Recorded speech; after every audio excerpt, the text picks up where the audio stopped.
Hello friend, अगर आप झारखंड राज्य से हैं या फिर किसी अन्य राज्य से हैं और अगर आप जेपीएससी एग्ज़ाम की तैयारी कर रहे हैं और इस एग्ज़ाम को इस बार यानी कि 2022 में दिए थे और नहीं हुआ है और आगे 2023 के इंतज़ार में है, तो कब एग्ज़ाम होगा, किस किस डेट में होने की संभावना है, वो मैं बताऊंगा। तो यहाँ पे अंत तक बने रहना।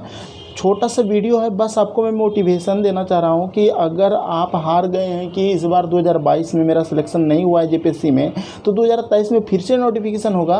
बस आप अपनी तैयारी को जारी रखें। तो चलिए दिखाते हैं कि कब किस डेट में क्या होगा। बशर्ते आपको अपना हार नहीं मानना है, तैयारी करना, और किस तरह से तैयारी करना वो भी बताऊँगा।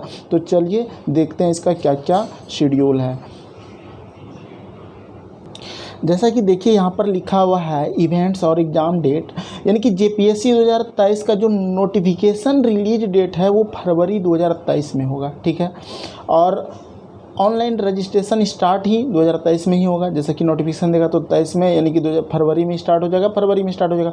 और last date to submit the form, यानी कि मार्च 2023 में आपको सबमिट करने का डेट रहेगा। एडमिट कार्ड आपका अप्रैल में हो जाएगा, यानी कि समझ सकते हो कि फरवरी में आएगा, मार्च तक में आपको फॉर्म भरवाएगा और अप्रैल को आपका एडमिट कार्ड आ जाएगा। यानी कि एडमिट कार्ड आने के 15 दिन बाद आपका एग्ज़ाम होने की संभावना होता है, यानी कि हो सकता है लास्ट अप्रैल में होता है तो मई तक में आपका एग्ज़ाम हो जाएगा। तो तैयारी आप जारी रखेंगे। अब तैयारी कैसे करेंगे वो चीज़ हम आपको बताना चाहेंगे, तो अंत तक बने रहना और समझ लेना कि पढ़ना कैसे है। देखो, सबसे पहली बात, अगर आप सिर्फ पढ़ते हो ना, तो सिर्फ पढ़ना नहीं है, साथ साथ में लिखना भी है। और जितना आप लिखोगे, पढ़ने के साथ जितना आप लिखोगे उतना अच्छा आपका तैयारी होगा और याद भी रहेगा। दूसरी बात, आपको अपना सिलेबस के अकॉर्डिंग तो पढ़ना ही है। और अगर आप पिछला बार एग्ज़ाम दिए थे उसमें क्या गलती की है उसको ज़रूर आप एक बार मॉडिफाई कर लेना। कहाँ पर आपका नंबर चुका, किस चैप्टर्स में आप सही नहीं कर पाए, वो चीज़ करना, यानी कि अपनी कमी को दूर करना है।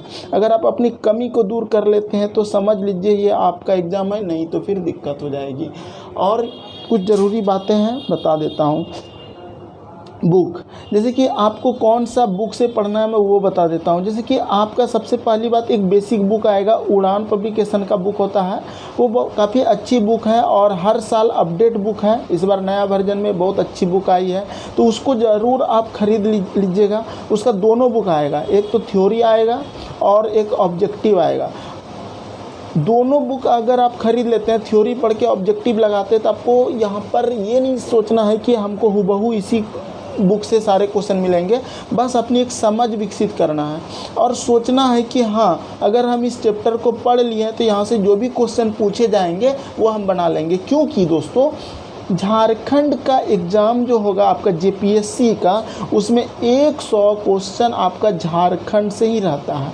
यानी कि इसमें 2 पेपर रहेगा, जिसमें से एक पेपर आपका पूरा 100 क्वेश्चन जो रहेगा वो झारखंड से रिलेट रहेगा। इसलिए आपको झारखंड को अच्छे से तैयार रखना है और दोनों पेपर मिला करके आपको किसी भी तरह उसका कटअप पूरा करना है। ऐसा नहीं है कि पास होना होता है किसी में, ऐसा कुछ नहीं है। दोनों पेपर मिला के आपको कटअप जारी करता है, ठीक है। अगर आप एक पेपर में 0 भी लाते हैं और दूसरे पेपर में अगर आप बहुत ज़्यादा नंबर लाते हैं और उसी से कटअप बन रहा है तो फिर कोई दिक्कत नहीं है, आप कटअप पार कर जाएंगे। तो कहने का तात्पर्य यह है कि दोनों पेपर मिला के आपको कटअप पार करना है, पास मार्क्स नहीं होता है। तो तैयारी जारी रखें और इंतज़ार करें 2023 का।